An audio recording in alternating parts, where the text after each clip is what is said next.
Hey everybody, welcome back to CineFix and welcome back to our Best Picture debate series.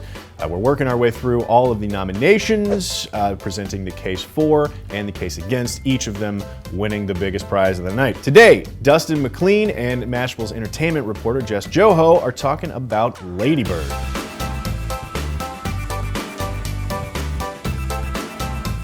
Okay, Dustin. Okay. Yep. So what did you think of Lady Bird? Okay, I might have an unpopular stance on this, but I wasn't crazy about it. I want to say it's not that I disliked it, I just didn't love it. But what's your overall take? For me, I definitely loved it. Not my film of the year, but up there for sure. In terms of whether it can actually win the Oscar, I think it's probably the most likely, honestly, on the pure basis of guilty men's conscience in the voting body.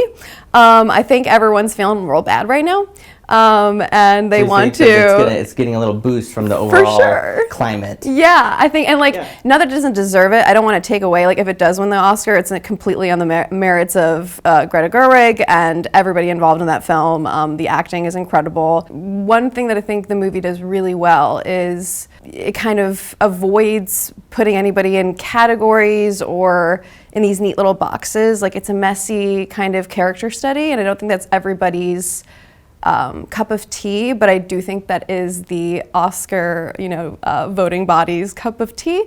I also think Greta is just a very industry person that has been around. People know her, people like her. I don't know if you've seen behind the scenes footage of her and Saoirse Ronan. Her and Saoirse Ronan behind the scenes is the cutest thing in the world, and I think everyone just kind of fell head over heels in love with Lady Bird as a character, but as a movie as well. And it would be the most politically correct statement to make as the Oscars. But I really don't want to undersell how much I think this movie deserves it on its own merits, but I just think. So aside from the climate right now, you still think that definitely Best Picture worthy. I just think it's something that they eat up every year. And I know Boyhood didn't win, but in terms of comparing the most recent effort into a coming of age story versus this, Boyhood just looks almost like a really good gimmick, but a gimmick film as opposed to something that is really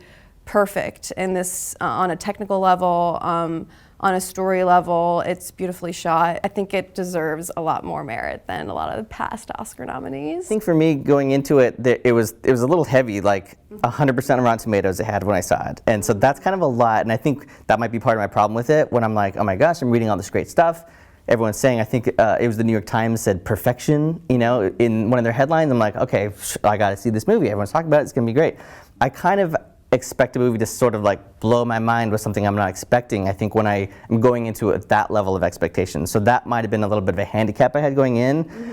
Whereas it was beautifully shot. It was definitely a coming of age story that I could really get behind. I loved Saoirse Ronan's performance in it, but as it kind of went along, I started realizing oh, this is one of these movies. It's not a lot going on. It's just a simple story about a simple girl, and that's great, and I enjoyed that. But for me, that's why I was a little surprised by the 100%. Now I think it's at 99%. And Best Picture, I'm okay, nomination, yeah, for sure, I can see that, but not really feeling it for winning. In terms of small character studies, a super zoom in on one person in their life.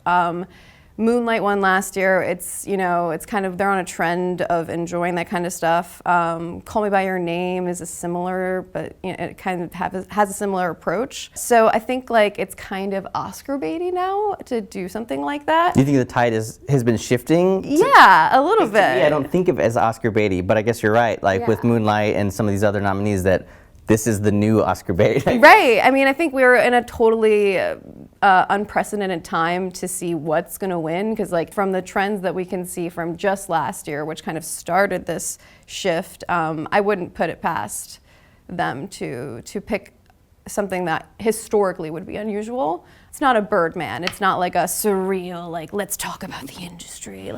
It's not, it's very much a girl's story. And I hope that is enough, that they don't need something more showy. But yeah, it's interesting, because I guess if it had been a few years ago, I would have put all my money on, say, The Post, because to me that's Oscar bait movie, and that's oh, all the Academy members drooling over it. And so I think I'm still thinking of that, of just like, oh, it's going to be that one. I would still probably say this time around, not going to win the Oscar. Liked it, didn't love it, worthy for a lot of things, but Best Picture, maybe not so much, not this time. And for me, I think my heart wants it to win. And I think if the Oscars don't disappoint me as they want to do every other year, it will win. I think they're ready to kind of give the mic over to somebody else. If last year's Best Picture winner is any indication, I think they're ready to pick a progressive choice.